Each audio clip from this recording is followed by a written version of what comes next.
చిన్నపిల్లలు నేను పాల ప్యాకెట్లు కావాలని అడుగుతున్నట్టు పాపం.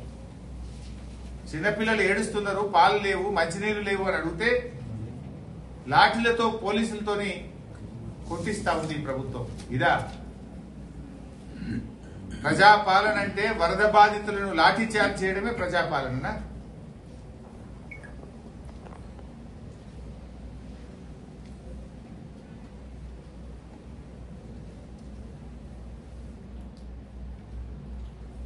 ఈ ప్రభుత్వం ఇలా పూర్తిగా ఫెయిల్ అయింది. ఇలా తుమ్మిళ్ళ లిఫ్ట్ మొత్తం నీట మునిగిపోయింది.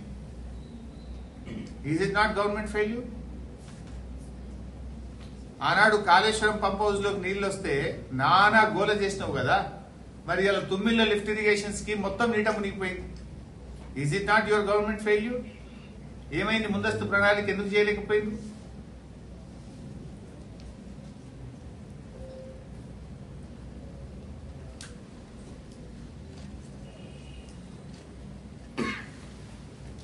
బీఆర్ఎస్ పార్టీ తరఫున కూడా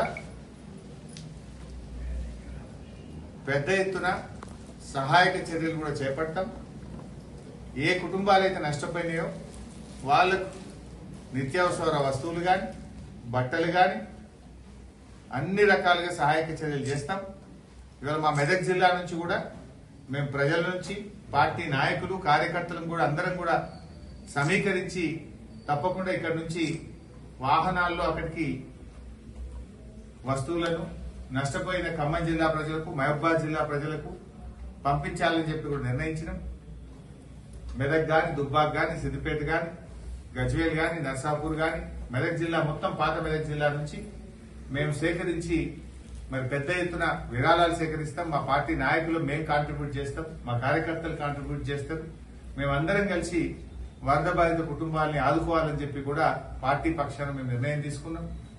ఇప్పటికే మా పార్టీ నాయకులు మాజీ మంత్రి అజయ్ కుమార్ గారు, ఎంపీ రవిచంద్ర గారు, ఇంకా అక్కడ వెంకట వీరయ్య మాజీ శాసనసభ్యులు, మిగతా శాసనసభ్యులు, మాజీ శాసనసభ్యులు అందరూ కూడా ముమ్మరంగా సహాయక చర్యల్లో పాల్గొంటున్నారు. వారికి తోచిన విధంగా ఆర్థిక సహాయాన్ని కూడా అందిస్తున్నారు. తప్పకుండా బీఆర్ఎస్ పార్టీ ఇతోధికంగా మా శాయశక్తుల వారికి సహాయ సహకారాలు అందిస్తాం. ఆ కుటుంబాలను కాపాడుకునే ప్రయత్నం చేస్తాం. కానీ ప్రభుత్వం ఈరోజు తమ ఫెయిల్యూర్ ను, ప్రజల ఆగ్రహాన్ని ప్రతిపక్షాల మీదకి మళ్లిస్తున్నారు. ప్రజలు తిడుతున్నది మిమ్మల్ని. బుద్ధి తెచ్చుకుంటే వాళ్ళకి సాయం చేయండి.